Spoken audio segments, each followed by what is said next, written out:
Welcome to the very first episode of the Airing Out Your Vagina podcast. The podcast. The podcast? It's finally here. I know. Holy shit. How do you It's feel? been a big week. Lots going on. It's been a great year. Also true. Yeah. Should have been probably the hardest year of my life, and yet somehow it's been one of the fucking best ones. Holy shit. Yeah. Cheers. Here it goes. Actually, cheers. Actually, cheers. Cheers. Look it in the eye. Absolutely, because we're not jinxing that. Well, cheers, my friend. I'm very happy for you. I'm happy for me too, and grateful for everything that's come with it. Very much so. Yeah. I think to have gone from what I was doing before and what I thought kind of my life path was, working all the way up from a frontline nurse through various leadership areas in the hospital systems, and then the opportunities that came my way to learn and grow. Zero regrets. But I think I got basically to the top as a CEO and a regional VP of ops and found myself kind of looking around wondering what else is out there. And so sometimes one of my favorite things to say is that sometimes the only mode of transportation is a leap of faith.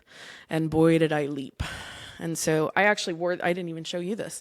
So the inside of my blazer is Wonder Woman. It's Wonder Woman. And I wore it on purpose because I feel like it's kind of been magic. So I ain't a superhero, never gonna be, but I'm real. And I think that's what has really helped resonate with people. It's badass. So how did the whole podcast idea guide us? Yeah. So I think, the first big step was deciding to share what I journaled about. And when I decided to publish and go, share my story with the world via my first book, also called Airing Out Your Vagina, Being a Real Woman in an Unreal World, I was shocked. It was the audacity, if you want to say it that. And two, it was the amount of real, raw vulnerability in that book. And I think the feedback that I got from that, from people that have known me my whole life, some that I'd never met, never will meet perhaps, saying, oh my gosh, the story about X really resonated. Or one of my favorites, I was at a swim meet, and a mom came up and said, and then it actually happened again with you when we were speaking at the women's, what was that group from El Paso? The feminist media group. Yes. And I loved that experience. But one of the women there that night came over and said, and she got tears in her eyes. And she said, when I read the piece about you at your son's event, and that he literally stopped swimming in the middle of a swim meet to look up to try to find you in the stands. And that's when you realized in that moment that he didn't need a perfect mom. He just needed his mom. And so when other people have shared stories that I shared in that book, that have resonated with or helped them in some way, that fed that passion. Mm-hmm. And so I think for me it was, okay, well, I did the book. I kind of blew up my career and started something new and fresh. And so it was what was next. And I think everybody that has read it, that shared feedback, wanted more on this or more on that. And so I am writing again, which I never in a million years, the first time somebody called me an author, it was like cringeworthy. I just looked at him and went, no. It was like, thank you for your service. Yeah, exactly. And I laughed and I was like, no, just Allie. And I think through this year, I've really done a lot of work on finding who that Allie is. And so sharing stories from my life, whether it's family, friends, navigating a career, being a single mom, all of those things, I think in the end, when you share that, that's your superpower. And so the Wonder Woman in me is the fact that I found a way to be brave and share stories in a way that other people could resonate with. And I said when I published the book, if one woman reads this book and feels a tiny bit less batshit crazy, mission accomplished. And so I don't know if they feel more or less crazy after reading my book, but it's resonated. And so I think the podcast for me is more freedom. So it's the ability to talk to other women, to interview other people, either in the community here or elsewhere, that have noteworthy stories, whether it's overcoming something, right? So your career blows up and you rebuild. What does that look like? It's, people that have been through things that we can't even imagine and somehow navigated that. And so I talk a lot about grit, grace, and gratitude. And those really being kind of the three key pillars of how I've gone from surviving my life to now living my life. And I feel like I'm right on the brink of going from living to thriving. And that to me is the most exciting part of all of it. I love that. And I was there for that El Paso feminist group. Yeah. When I remember You we sure went were? in like super nervous. Oh, big time. Because it was our first event. Yeah. Right? And Yeah. thank you. What, Clarissa? Uh-huh. Thank you She's for the fantastic. invite. So it's a group of women in El Paso that are in the business or in education, etc. And walking in, I remember how we were both nervous. I was nervous, but I could not even, understand how nervous you were. Yeah. I'm like, shit, she needs to talk to all of these women Right now. who come from all paths of life and Educated, badass, done their Yes. own thing, very feminine values, feminist values. And I remember thinking, I even told you, like, okay, test number 1. yeah, we'll see. And if we survive this, Yeah, we can survive everything. then I'll be good. And, then going back to your anecdote, like it's so true in what she did. I saw her because she did the due diligence. She read the book Yeah. and she prepared for the event. And I remember her sharing her personal story in front of everybody. And I saw that as soon as everything finished, you got up and she walked to you.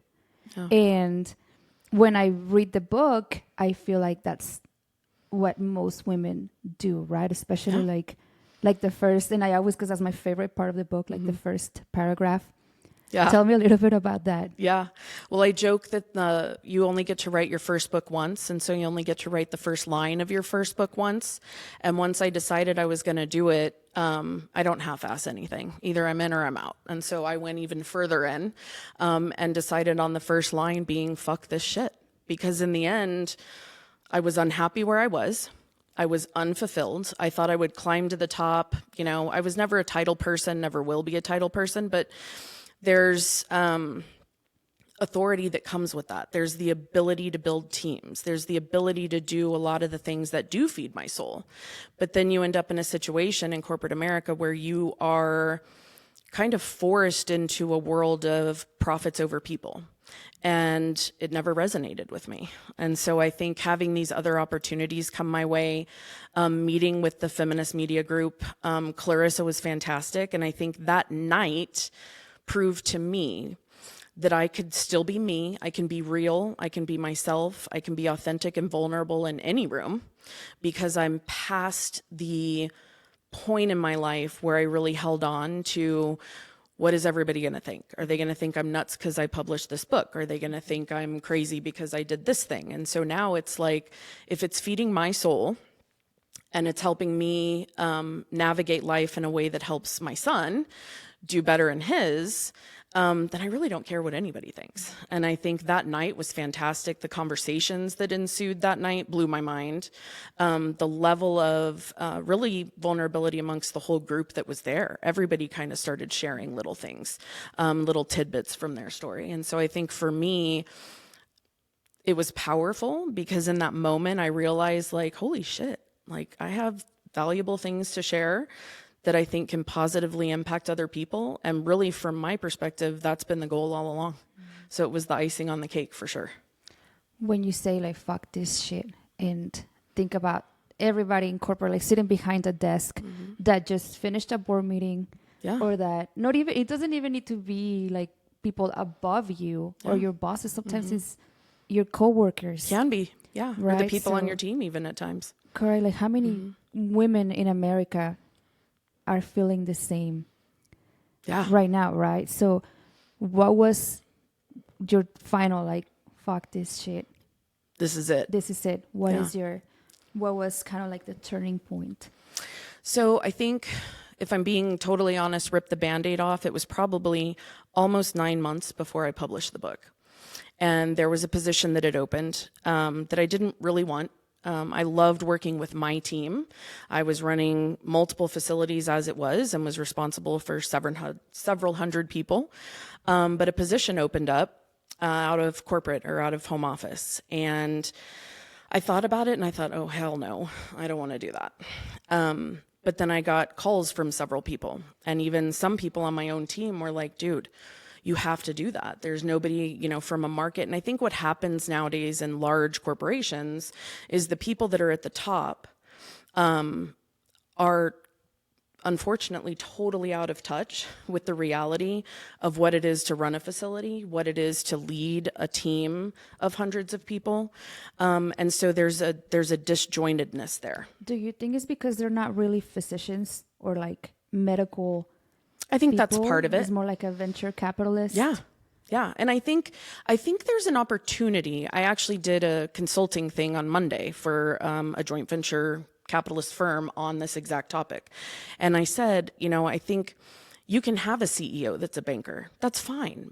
In fact, a lot of hospital CEOs aren't nurses, aren't doctors, aren't whatever. I feel like that was a superpower for me because I knew the clinical side. I knew how to engage and speak with healthcare individuals, but I had the business side too with an MBA. But I think at the end of the day, if you are a leader who listens, you can be successful leading any type of organization if you surround yourself with really strong people in the field you're leading. I think what happens oftentimes is you get somebody as a leader in a role that doesn't have that experience. And because of that, instead of leaning on their team and the team's expertise, they become what I call a weaponized incompetent. Which means at the end of the day, and there's lots of definitions for it, so I'll give you the Allie definition. But the Allie definition for weaponized incompetence is just that. Rather than leaning on the expertise of the nurses and the doctors and the people that know healthcare, you choose to be threatened by it instead. And so I describe a game, that was the breaking point for me, was the game of whack-a-mole. Where I said, how many times are you going to speak up and get hit over the top of the head for speaking up before you quit saying anything? And the organization I was with had gone silent. And so for me, I think that's when I decided, okay, well, I've written this book without really the intent of ever publishing it. But in that moment, I thought, you know what? If there's stuff in here that could help another leader see this for what it is and not go, God, if I just work harder, if I put in more hours, if I beat, EBITDA by more next month's budget, it's not you. And you're not going to be able to fix it in the traditional ways that we think of. And so now being able to help other women navigate that, God, I would have killed. Well, maybe not killed, maybe throat punched, but I would have done something drastic to have had that level of support and somebody to say, you're not crazy. It's not you. This is not a good working environment. And we either need to figure out how to minimize the pain you're suffering or find a way out. And so for me, finding a way out really was the publishing of the book, and the launching of what I call and what I loved in the El Paso Inc. when they did the story about my second act. I loved that because it really is the second act. It's now, I'm 47 years old, and if I'm lucky, I've got another 40 some odd years ahead of me, and I'll never dull my shine and dim my light and shove myself back into a box again. And so the ability to share that message with other people, help them navigate it better, faster, with less pain, that's really the goal for me. I love that. Yeah. I remember being back in Houston in a corporate setting, in a nonprofit full of women. Yeah. I think we had this conversation. It was about like 85 women, one male CEO. Oh my gosh. And he was losing his mind. I bet. Because every board meeting, well, there was males in the board, but every like staff meeting, it was an hour and a half of drama and then very little productivity. Yeah, nothing accomplished. And nobody liked each other. Yeah, nobody could get along. In other departments, other directors, other staff members, nobody liked each other. In every single meeting, they were talking about the other director. And now, for the longest time, I was thinking, like, do they all feel how I feel? Like, because you feel alone. Yeah. Like, you feel like you're not good at your job. Right. You feel it like... It must be me. It must be me. Like, and at some point, it feels like you're not part of that girl group. Yeah. Right? Like, they're the cool chicks that get to hang out with the directors. Right. Or the woman that says hi to the board member. And you're like, shit, he didn't but say nobody hi else. To me. Nobody else. They're going to walk past the teams. They're going to walk past their direct reports. It's the holiday party or it's the strategy retreat. And they don't have the time of day to even acknowledge their own team members. But they're going to go straight to that CEO and smile and nod and put on the Bob. show. Yeah, 100%. How's the family? I think for me, probably, and it makes me sad as a woman, you know that, to say it. But I think, you know, we all have experience. I won't say we all. Many of us that have climbed corporate America have had experiences with what we know as the glass ceiling, right? Or the fact that it's a male-dominated industry or it's a male-dominated world. I mean, even healthcare at the senior executive level, you look at it, 80% of healthcare workers are female. And yet the top echelon, the people that sit on the board, the CEOs running the show are still very, very predominantly male. And so you have this idea, and I experienced it a bit. I worked in San Antonio for a while, and it was all men at that level. What was surprising for me is I struggled far less with the men at that level than I found I struggled with the women once I arrived. And I think there's a couple things. I talked about weaponized incompetence, right? So instead of collaboration, it's competition. Like, I'm not going to work with you on a project that might make you look good because then you're beating me. They missed the opportunity. And so one of the things I talk about is if women, and I can say that as a woman, but if women would figure out how to retract the cat clause, right, and start collaborating instead of competing, there would be no glass ceiling. Because I think at the end of the day, yes, there's things that we still have to overcome when it comes to equal pay, equal opportunity. I mean, hell, right now, equal say over our own bodies. But at the end of the day, if women would quit battling each other and come together with a bigger purpose and a higher message and supporting each other, I think the rest of that in my mind is kind of leftover stuff from years before that other women had to fight. I don't think that's our fight. I think a lot of that has been fought. And if we join together as women, we can finish that fight. I firmly believe that. So what do you think is the issue? Because men compete with each other all the time. Sure. And that's totally normal. Like I feel like as a man, like I'm going to be better than you. I'm going to sell more than you. I am going to climb up the ladder faster and screw you. But after we can go have a drink and be friends and everything, you know, so there's a healthy competition. There is. In the corporate world. As you see, you know, I think as they bring us up as children, right? Like girls are supposed to be nurturing and are supposed to be inclusive. Polite and smile. And guys are like, you're going to be the best t-ball player. You're going to win that race.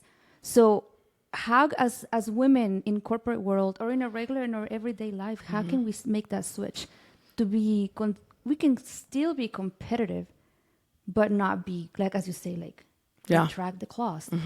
So I think you hit the nail on the head with how we are raised. And so I think part of it is that it's a gender difference, right? I mean, it is. But I think with men, the difference, and you nailed it, you know, a man will tell another man, I'm going to kick your ass. I got this. I'm taking you down.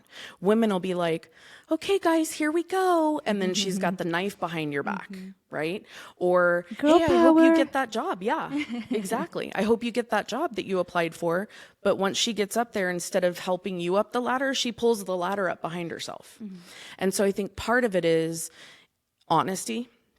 So when you know you're competing with someone, your approach is different, right? So if you and I are climbing this thing and you and I have said, I'm going to kick your ass, I'm beating you to the top, my approach to climbing that is going to be different than if I think we're in it together and we're trying to accomplish something. And so I think what happens is a lot of times in that dynamic, you've got somebody that's a decent human that thinks, okay, we're in this together, we're going to get to the top. And you've got the other one going, screw you, man. If I have to kick you off your ladder, I'm going to beat you. And I think women, unfortunately, don't tend to necessarily be upfront and honest about what they're feeling or what they're thinking. And I think that lack of honesty or transparency maybe is the better word, right? I think that's where those situations either stall out or somebody falls off that ladder and they fall hard. I think with men, and I talked about this a little bit as an example actually in the book, where I said, you know, Bob wants the job. So Bob calls his friend Joe and they go have lunch.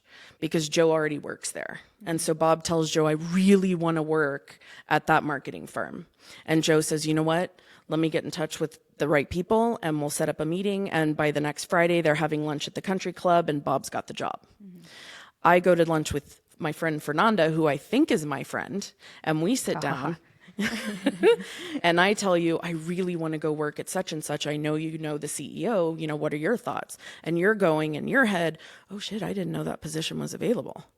And you're smiling at me and you're saying, yeah, I'm going to reach out to everybody. Let me see what I can do. A week passes. Allie calls Fernanda. And you're like, I don't know, dude. I called. They never called me back. You put in for it. They're hiring internally. Yeah. They changed their mind. I mean, that to me is the epitome of the reality of the difference. And I think until we can figure out how to change that amongst ourselves, ever getting to a place of, you know, gender equality, who cares? Because at the end of the day, if the gender equality is there, but all the women are still climbing over each other, it doesn't matter. So do you think this is more prevalent in the health industry or do you think it's across the board? Is it high earning executives? Like, who do you think? I don't know. I mean, I will tell you, and I actually just recently went to a band reunion and I had some friends. I was a band dork in high school. Proud of it. Thank you. You went to a what? College too. My high school band reunion. Marching band reunion. Yes. Like total dork, had the best freaking time. But I realized then that even then I had a very small group of really amazing girlfriends, right? But the majority of my friends, even in high school, were dudes. And it was because if I did something stupid, they were going to go like, bro, that was really stupid. Why'd you do that? I loved the honesty of it. I didn't have to pretend. I didn't have to fake it. I didn't have to pretend to like something I didn't. I never felt that pressure. And so I think there's some of it everywhere. But I do think, and my experience is in healthcare. So it's hard for me to comment, but when I talk to other women in some of the executive groups that I'm in, they're not in healthcare. You know, I've got attorney friends that work for utility companies. I've got lots of friends in education, the nonprofit world, lots of friends that are executive directors of nonprofits. And it's the same there. I've got a dear friend that we laugh about in the book because she's known in the book by AJ as Nicole, the human trafficking business owner. And she actually runs the anti-human trafficking nonprofit for the city. She runs a business for human trafficking. Yes, according to my son. She does. It's fantastic. But even in talking to her, there's some in the community and elsewhere that are very supportive and mean it, right? And share resources and, hey, I heard about this grant. You should apply for it too. Things like that. And then there's the opposite of that. And so I think it's everywhere. And I think that's why sometimes, even though I might think healthcare, because that's my world, I was a nurse. I graduated from nursing school from UTEP in 2002 and then got my MBA and then continued from there. So I tend to go the healthcare route when I'm analyzing things or looking at things because that's my world. But in speaking to other people and to other groups, I think there's some of it everywhere, unfortunately. How do you think you recognize if you are the problem? Yeah. What if, what if I am the mean girl? Yeah. And it's tough because I will tell you, that's one of the reasons, and I developed a checklist, and it's overly simplified probably, but the idea was to really go in and sit down with it. And so I called it the should I stay or should I go checklist. And my goal with it really was, I pictured myself sitting at my desk, sitting in my office going, is it me? If I just work harder, if I just do more, if I just smile and nod and get along, or I agree to roll out the thing that I know is going to be a disaster and just keep my mouth shut, then I could be successful here. I could stay. But I didn't want to do that. And so I really broke it down into kind of two categories. And the idea behind the checklist is, and it's sassy because it's very much me, but the idea behind it is, okay, if you identify with more things on this side, then maybe you are the problem. But I can help you with that because I can help you figure out how to have tough conversations. I can help you figure out how to negotiate. I can help you figure out how to use your voice and stand in your power. Things that took me a long time to learn because I never had a coach. I talk a lot about, I've worked for a couple people I admire very much, but I never got to spend enough time with them and learning from them to consider them a long-term mentor. I worked for a lot of people that I just said, I don't ever want to be anything like who you are.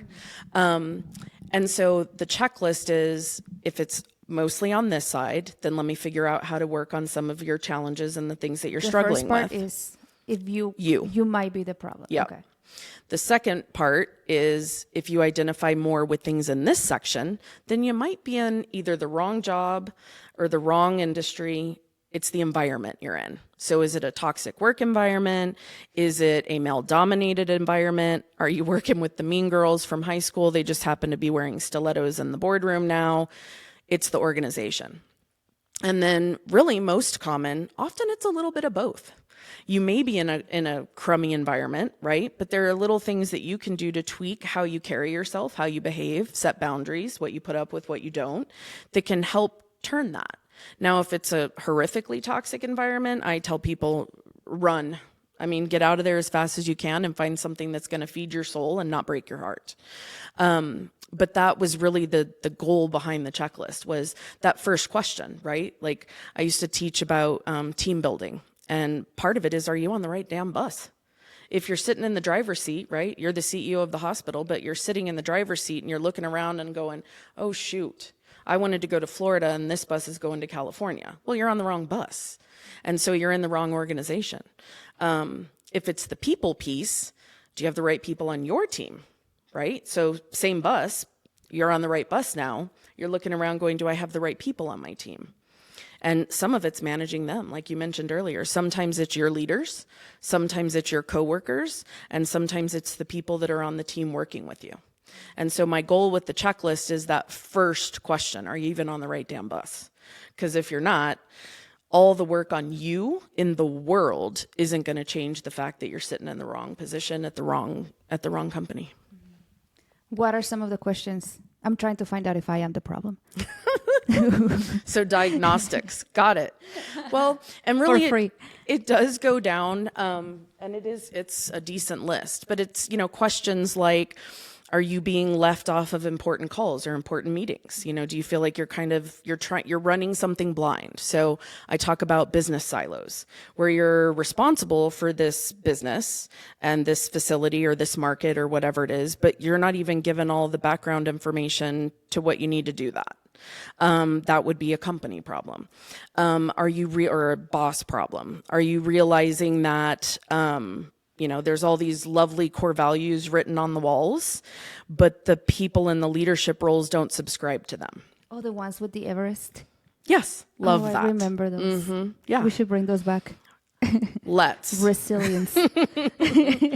But and one of my favorite examples, and that's where some of those questions came from. I was sitting in a retreat, and I've got a leader up there preaching to the whole leadership team of the company about what it is to be a servant leader. And I'm looking at this person going, you've never been to my market. You've never met any of the people on my team.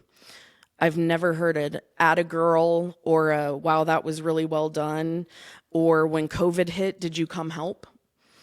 But you're going to preach to all of us about what it means to be a servant leader. That's not servant leadership. And so that's kind of the company side of the checklist, right? Then the me side of the checklist. Well, is there growth left for me here? If I'm looking to grow and advance and promote, is this a family-run business where the mom and the dad are the CEO and the CFO and there's no room for you? Well, that's a you thing, so we got to find somewhere else. Are you going back, and I talked about that a little bit with the team, have you surrounded yourself with the right people? To me, one of the best examples of that is, if I used to tell people all the time, if I'm the smartest person in the room, we are screwed. Like, this is not going to work. I need somebody that's great at Excel, because I fucking hate spreadsheets. So I need the person that's going to knock it, pivot tables. I need that person. But you have people that call themselves leaders that are terrified of surrounding themselves with people that are better at something than they are. Instead of letting that support build them. They're terrified of it. And so they either beat it out of the person or they don't hire the person in the first place. And so you end up, I joke around about the room of smiling, nodding yes people that get nothing accomplished because the only person speaking or with value in the room is the leader. And that's how you know you're in really big trouble. If you're reading those and you realize, oh shit, that's me. I don't hire the person that's awesome at this or awesome at that because I know I suck at that. It should be the opposite. Surrounding yourself with people that are smarter than you or better than you at certain things is a sign of strength, not weakness. Yeah. So once, because you can download this checklist, Yes. right, from Yeah. your website. What is your website? My website is my name. So it's Allie Trimble-Lozano.com. Excellent. Then you can download this checklist. You can find out if you're the problem or if everybody else is the problem. Is it me or is it you people? Is it the rest of the Yeah. people? Yeah. And then once people goes through this checklist, then what's next? My goal is to work, like I said, with as many people as I can. And so I'm doing healthcare consulting, but where my passion is and what I'm loving is doing coaching. And so I've identified my coaching group as, women in executive level positions or in executive roles or very senior roles with the idea of getting to the executive roles, and really helping them figure out what to do with what they got from that checklist. So it takes a lot of courage to go, it's me. Like, Yes. I'm scared to surround myself with really smart people because they're going to outshine me and get promoted over me. But helping women understand how surrounding themselves with strength is a strength. So really going through the coaching process. I have an 8-week program that I'm working on, which is coming. But for now, it's working with individuals one-on-one, and then helping them figure out that first and foremost question. Am I even in the right company? Am I even in the right field? Sometimes we get into a field or an area and it's like, this is not what I thought it was going to be. Now I was talking to my son, he's 13, he'll be 14 in 2 weeks, which is terrifying. But anyway, I was talking to him and he goes to high school next year. So we had a meeting this week where it's like, okay, well, what do you want to do when you grow up? Because this high school's for this high school's for this. And I'm thinking, shit, Wow. I'm 47 and I don't know what the hell I want to do. So I think at the end of the day, to ask that, and it's more and more common now. I mean, you've got the magnet programs and stuff that start in elementary school. And so I think a lot of people end up in careers or industries that's really not their thing. So I think helping women figure out, where are you? Is it where you want to go? Where you want to be. And if not, where is it that you're headed? Where can I help you get? And so that's been a lot of fun. And the things that I've discovered as I've had some of these calls and gone through some of these processes, I think that's where I decided, okay, well, maybe a longer program, maybe, group type stuff. But I think that's what I'm thrilled about right now. So it's downloading the checklist to take that first step. And I encourage you, my choice is beer or wine, but I would encourage you, if you do drink, to have a beverage and go about it from a very gutturally honest place. Because if you just go through and check all it's everybody else boxes, that it may be. But if you don't really take the time to assess where you are and what you're bringing to the table, it's not going to do you the good that it could. So take your time, fill out the checklist, and then there's a space on there. You can go to the website. There's a space on there that'll help you book time with me. And I would love to do more of that. It's exciting. I am thinking it's kind of like an addiction program, right? When Yeah. if you don't recognize your own fault, you're never going to get better. Right. And it doesn't matter where you go in life, in corporate, another job, then you'll start realizing, well, I am the problem. And Yeah, then it's it been is 10 me. years and you can't fix anything. Yep. I had an amazing team that I learned a whole lot from. And one of my favorite things about that group of people was the fact it's always respectful, right? Like they wouldn't look at me in a room full of 50 people and say, Allie, that was an asinine idea. But they knew that I had their backs and that it was a team. And so they had the courage to be able to come to me and say, hey, I know you're thinking about this, but have you thought about XYZ? So it was either a better idea, often a better idea, or it was a potential or perceived consequence that I hadn't necessarily considered. And, I say that a lot of healthcare companies during COVID had mass exodus. And one of my favorite things that I like to talk about when I share about what it is to build a team and be a leader is that we enjoyed in the market that I ran, we had more than 92% overall retention in hospitals during COVID. And I think at the end of the day, it was because I'd get my hands dirty. If it meant I needed to drive oxygen around town in the back of my Infinity, that's what I did. If it meant, going in and making sure that the staff had toilet paper. Remember when you couldn't buy toilet paper anywhere? Everybody was freaking out about toilet paper and bottled water. We bought pallets of toilet paper and bottled water to make sure the team had stuff to take home at the end of the day so their families were okay, so they could come back and keep taking care of patients. And so sharing those nuggets is, I love that you said it's almost like treating it as an addiction. To me, almost doing this is feeding an addiction of sorts, but it is. You've got to be willing to do the ugly work of looking inside and figuring out what can I improve on? How can I manage this situation better to get to where I'm headed? And growing through those growing pains. That's the whole point. We're all going to screw stuff up.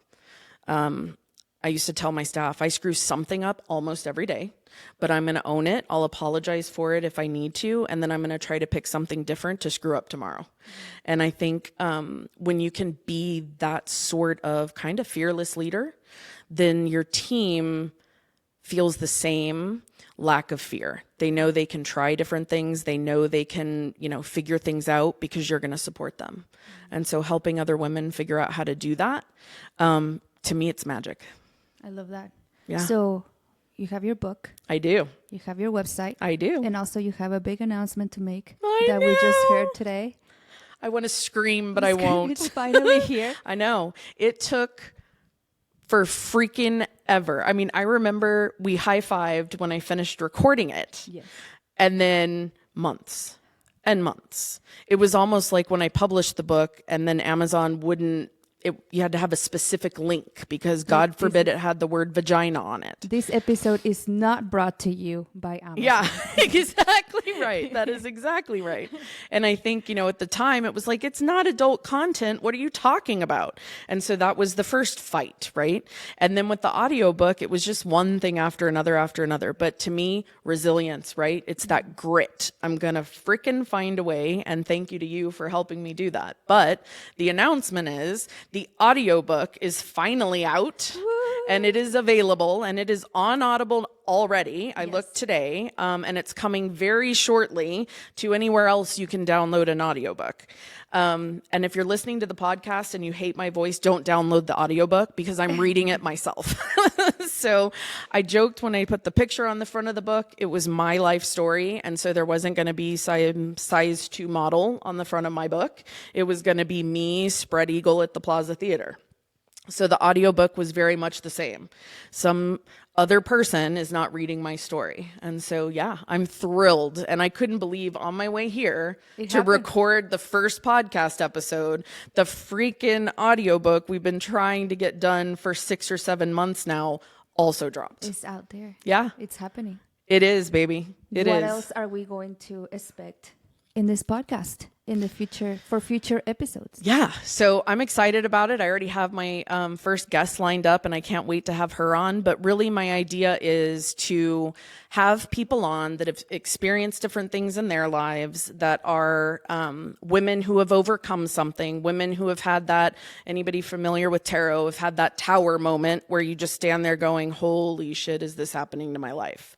And have come through it and come out of it. And I say a lot of times I feel like my life blew up and I'm so much better for it. So that's the direction. Really, at the end of the day, airing it out, talking about anything and everything. I would love feedback. If there's things that people want me to talk about or, think so-and-so would be a great guest, let me know. But I think really highlighting some of the amazing badass women we have right here in El Paso, business runners, people that are doing something different or a little bit outside of the box. I mean, that's my jam for sure. Love it. I can't wait. Yeah. Well, cheers, my friend. Yes. And here goes something. Exactly. Here goes something. Cheers. Cheers. With the microphones. Yes.